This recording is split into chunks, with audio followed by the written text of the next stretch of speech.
పరమేశ్వరుని గణాల జన్మ రహస్యం. వీరినే మనం శివుని కళ్ళ జ్వాల నుండి పుట్టిన సైన్యం అని అంటాం. ఒకసారి బ్రహ్మదేవుడు నేనే సృష్టికర్తని అని గర్వంతో తేలిపోతూ చెప్పాడు. శివుడు దీనిని గమనించి అతనికి వినయాన్ని నేర్పాలని నిర్ణయించాడు. అప్పుడు శివుని 3వ కంటి నుండి ఒక్కసారిగా తేజోజ్వాలలు వెలువడ్డాయి. ఆ జ్వాలల నుండి వేలాది గణాలు ఉద్భవించాయి. వీరు శివుని రూపంలోనే ఉంటారు. కొన్ని 3 తలలతోనూ, మరికొన్ని ఎర్ర కళ్ళతోనూ, మరికొన్ని సింహముఖాలతోనూ కపాలమాలలు ధరిస్తూ గర్జనలతో ఆకాశాన్ని కంపింపచేశాయి. బ్రహ్మదేవుడు భయంతో వణికిపోయాడు. శివుడు నవ్వుతూ ఇలా అన్నాడు, ఇవే నా గణాలు. వీరు సృష్టిలో అహంకారం పెరిగినప్పుడు దాన్ని తుడిచివేస్తారు. అందుకే వీరిని భూతగణాలు అని పిలుస్తారు. భూతం అంటే పాత శక్తి, గణం అంటే సమూహం, గణాలకు అధిపతి. దీన్నే గణపతి జన్మరహస్యం అంటాం. ఒకసారి పార్వతీదేవి తను స్నానానికి వెళుతున్నప్పుడు కాపలాగా ఉండటం కోసం తన స్నానపు నలుగుపిండితో ఒక మూర్తిని తయారు చేసింది. అతడే చిన్న గణపతి. శివుడు ఆ గదిలోకి రావడానికి ప్రయత్నించగా గణపతి అడ్డుకున్నాడు. ఎవ్వరూ లోపలికి రాలేరు అన్నాడు. కోపంతో శివుడు తన గణాలను పిలిచాడు. భూతగణాలు అందరూ యుద్ధానికి సిద్ధమయ్యారు. కాని ఆ చిన్న బాలుడు వారందరినీ ఓడించాడు. తరువాత స్వయంగా శివుడు వచ్చి తన త్రిశూలంతో అతని తలను తెంపాడు. పార్వతీదేవి ఆవేశంతో త్రిలోకాన్ని దహించాలనగా శివుడు దానిని ఆపి గణాల అధిపతిగా గణపతిని నియమించాడు. అప్పటి నుండి గణపతి అంటే గణాలకు నాయకుడు అని అర్థం.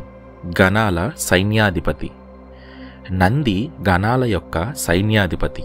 శివుని భూతగణాలకు ప్రధాన సైన్యాధిపతి నందీశ్వరుడు. నంది మొదట మహర్షి శిలాదుని కుమారుడు. చిన్న వయసులోనే శివునికి అర్చన చేస్తూ నువ్వే నా దేవుడు అని ప్రతిజ్ఞ చేశాడు. శివుడు అతని భక్తికి ప్రసన్నమై నీకు నా సైన్యానికి నాయకత్వం ఇస్తాను, నువ్వు ఎప్పటికీ నా ద్వారపాలకుడివి అవుతావు అన్నాడు. నంది తర్వాత ప్రతి యుద్ధంలో భూతగణాలను నడిపేవాడు. పార్వతి అగ్నియాగం రక్షణలో, తారకాసురుని యుద్ధంలో, శివుడి తాండవ సమయంలో నందిగర్జన ఆకాశాన్ని కదిలించేది. వీరభద్రుడి ఆవిర్భావం.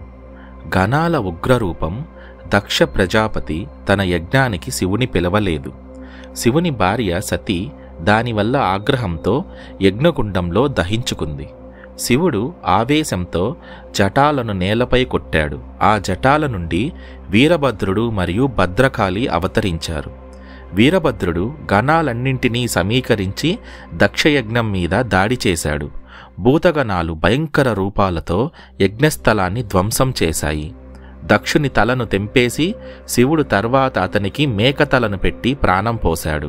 అదే రోజు నుండి గణాలు ధర్మాన్ని రక్షించే ఉగ్ర సైన్యంగా ప్రసిద్ధమయ్యాయి. శివుని నృత్యరాత్రి. గణాల తాండవం ప్రతి మహాశివరాత్రికి కైలాసంలో ఒక ప్రత్యేకమైన రాత్రి జరుగుతుంది. ఆ రాత్రి శివుడు తాండవ నృత్యం మొదలు పెడతాడు. దానిని చూస్తూ గణాలు తమ తమ వాద్యాలను వాయిస్తూ కంఠారావం చేస్తారు. ఒకసారి నంది దమరుకం బలంగా వాయిస్తే ఒక గణం తాళం తప్పి నవ్వాడు. శివుడు నవ్వి ఇలా అన్నాడు, భక్తి లోపం ఉన్నా హృదయం సంతోషంగా ఉంటే కూడా నా తాండవం పూర్ణం అవుతుంది అన్నాడు.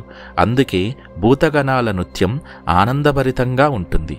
అది భయంకరం కాదు, అది దివ్య ఉత్సవం. భూతగణాలు సంఖ్యలో వందలలో కాదు 64 కోట్ల వరకు ఉన్నాయని కొన్ని ఆగమాలు చెబుతాయి. వీరందరూ కైలాసరాత్రికి కాపలాగాళ్ళు అని కూడా చెబుతారు. ఎవరైతే అహంకారంతో దేవాలయంలోకి ప్రవేశిస్తారో వారి ఆత్మని మొదటిగా గణాలు పరీక్షిస్తాయి. తదుపరి కథ కాలభైరవుని పిలుపు మరియు భూతగణాల ఉగ్రస్వరం. ఈ కథని వినాలనుకుంటే పార్ట్ 2 అని కామెంట్ చేయండి. ఇప్పటి వరకు విన్న కథ నచ్చినట్లయితే వీడియోని లైక్ చేయండి మరియు ఛానల్ని సబ్స్క్రైబ్ చేసుకోండి. హర హర మహాదేవ.